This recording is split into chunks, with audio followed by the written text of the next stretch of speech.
Today, we begin with the Harlem School of the Arts, an institution that has become nationally recognized for its exceptional arts curriculum and multidisciplinary programs. And today, we're going to highlight their media and design program led by comic book artist, illustrator, storyteller, and educator, A.K. Lovelace. Hello and welcome. Hello, how are you doing today? We are fabulous, right? Kicking off a new season. Yeah. Yeah, because, Yeah. fall season means new students. Yeah, new students, new year. New students, new year. Another ride on the roller coaster. Yeah, and so how long have you been in this role? I've been in this role for a few years now, about 3 going on 4. Yeah. 3, 4? Yeah, 3 going on 4, yeah. Yeah, and you've made remarkable progress from what I've read. Thank you. Yeah. It's been a journey for sure. Yeah, well, first of all, you're working with the next generation, right? Yes. And you're also coming from like a commercial background. So you're Yes. able to marry the artistry with the business aspect of it, right? So, Absolutely. right, because I saw it. You've got like some deals that you've cut with like Absolutely. the local H&M on 125th Street, which is beautiful because it's also supporting, I mean, H&M technically is like a franchise, but it's within the neighborhood, so Yeah. it's somewhat local. I was trying to Yeah. be careful. I'm like, well, it's not necessarily a local business, but it's within the community. Yeah, well, 125th is its own place. Right, it is. It's like the universe of uptown. Yeah, Harlem World. Yeah, yeah. So talk to us about your process and how you develop your students. So more or less my operating the place that I come from when I come up with my design from my programming is I really want to make it a point of, I call it demystifying the process. When I was coming of age and going through arts programming and arts education, there's really a kind of one-dimensional idea of what that looked like for students. It was very much focused on whatever the art discipline was, and kind of all the other aspects of it were kind of left by the wayside. And that does a real disservice to students, because when they do get to the point where, okay, it's time to go out in the world and figure things out, you end up having like a lot of blind spots. So when we develop our programming at HSA, it's always with the instance of not just teaching high quality art skills, but also understanding like what this actually looks like in the real world, what the actual steps and the actual other skills that you don't necessarily see on camera per se, what those are and what they feel like, so that when they do start taking those collegial steps, those pre-professional steps, they're already seasoned. Yeah, that's why I opened up with the fact that you do kind of marry the business aspect Yeah, of it, absolutely. right? So it's like, yes, you're of course enhancing their artistry and their craftsmanship or craftswomanship, as I like to call it. Absolutely. It's also the other aspect of it, right? Because there's money in art, but unfortunately, there's the stigma of like, oh, starving artists, and so like, what does that look like now, especially when you're dealing with art from a media lens? The transition over, say, like the last 5 decades of how we think of art since basically television and movies it is obviously radically different. And then you have the inception of computers and the internet.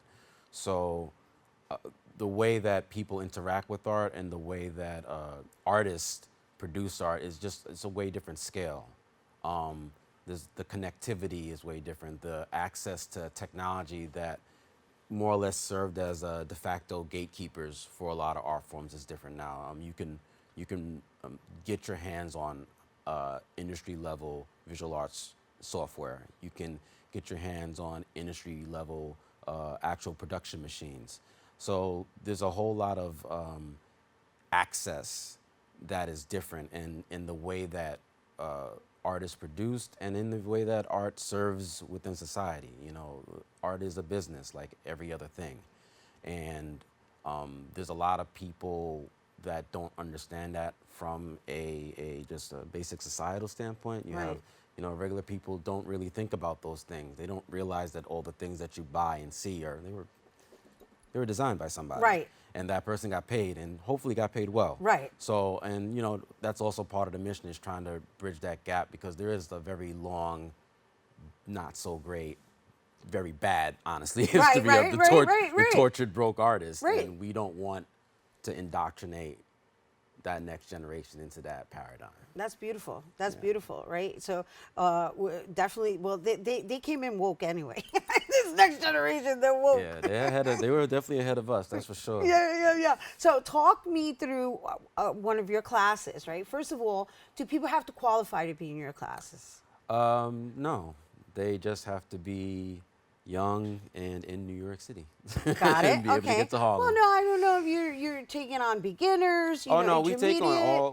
We deal with the whole spectrum. We do have high level preparatory programming, which is for students who they've gotten to that place where this is more than just a talent.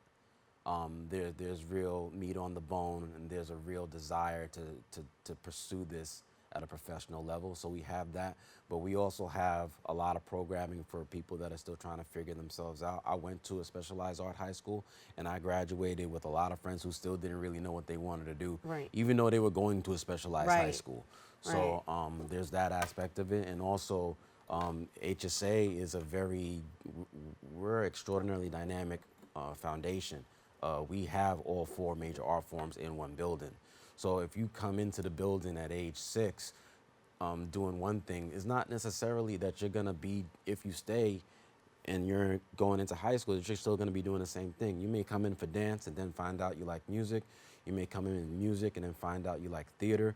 You may come into theater and find that you want to do visual arts. You may want to be behind the camera instead of in front of the camera. Yeah. So, we try to create an inclusive space that can capture all of that energy. No, you don't try. You do, because we're part of the family. So Yes, you are. you're preaching to the choir here. No, because my daughter started out in musical theater, and now she's in vocal prep. That Exactly. preparatory, Exactly. professional preparatory programming that you just mentioned. And Exactly. but initially she was musical theater, and while yes, she's still with the vocals, but she's focusing primarily on vocals and music. Right. Yeah. So it's exactly what you said. It's the Yeah. surroundings. It's the being around, being in the environment of artistry. Period. Absolutely, absolutely. I think when you're a creator, you always, especially like speaking personally as a visual artist, visual arts in particular, and being a trained comic book artist by trade, it is very solitary. You spend a lot of time at a drafting table by yourself. Your only company, whatever music or Right. movie with whatever director's commentary Right. that you have going on in the background. Right. So to be in an environment that you can almost create a studio space is extremely beneficial. Now, because you mentioned, and because you're a comic book illustrator as Yes. well, do you teach that as its own program, or is Yeah. that like part of your curriculum? Like, I'm really curious to, first of all, do you match everybody up through age range or through their artistry or their level of talent? So the way that I design my programming is we have, the entry level stuff where kids are usually young and they just, at that point, their parents typically just know, hey, they're pretty good at doing this and they seem to really like doing it. They're doing it all the time and it's driving me crazy. Please help. So we have that kind of thing.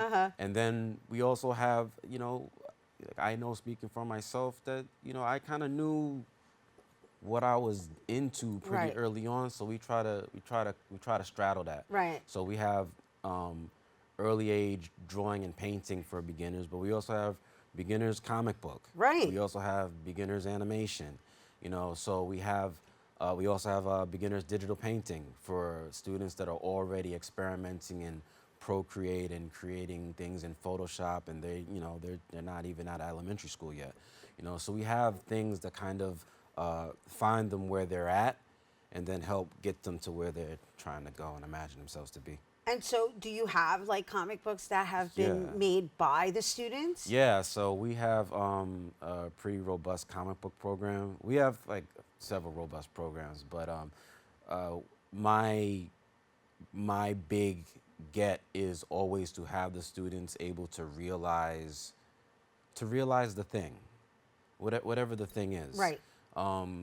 It's one thing to be in a class and to learn how to create comic books. Right. and have like, oh, a comic book page I did here, or a character design I did there, or a cover I did here. It's another thing to have kids in a comic book class and to actually have them complete some sort of basic sequential story, where it's like, no, I created a comic book that I can print and actually make into an actual book that you can hold and I can give with people and I can share and I can show my friends, so there's that. I'm a webtoon artist, so I've been, they have their own way that they're trying to give back and reach the younger generation. So like our relationship has allowed us to do work with them, so that we have students that are able to see what that looks like at a pro level on like a web comics platform, which is another evolution within the comic book industry that is like really huge right now. A lot of students that read comic books, they may not read paper comic books like I read. They look at their comics on their phone. Right. It's a whole nother generation. Yeah. Oh my gosh, we can go on and on and on about this, and they're already wrapping us, which I'm kind of like sad about, because because this is like the next generation, and that's the world we're living in. So really quickly, just share with us how people can sign up for your classes. You can find us at Harlem School of the Arts online. Just type in Harlem School of the Arts, and you will find us. You can also find us on Instagram at HSA. And yeah, please come check us out. We are a very dynamic and inclusive community. We're 60 years deep in Harlem. We were started by a beautiful and amazing person named Dorothy Maynor, who did it when there was really no reason to think that anybody that looked like us could. And we here, we out there and we're doing stuff. Yes, and a loving and welcoming community, I might add, and professional. That's the beauty of Harlem School of the Arts. Absolutely. I mean, Lenny Kravitz is now becoming one of their ambassadors.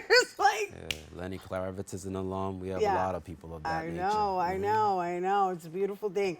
And thank you for bringing me here once again, A.K. Lovelace, Harlem School of the Arts, Director of Media and Design.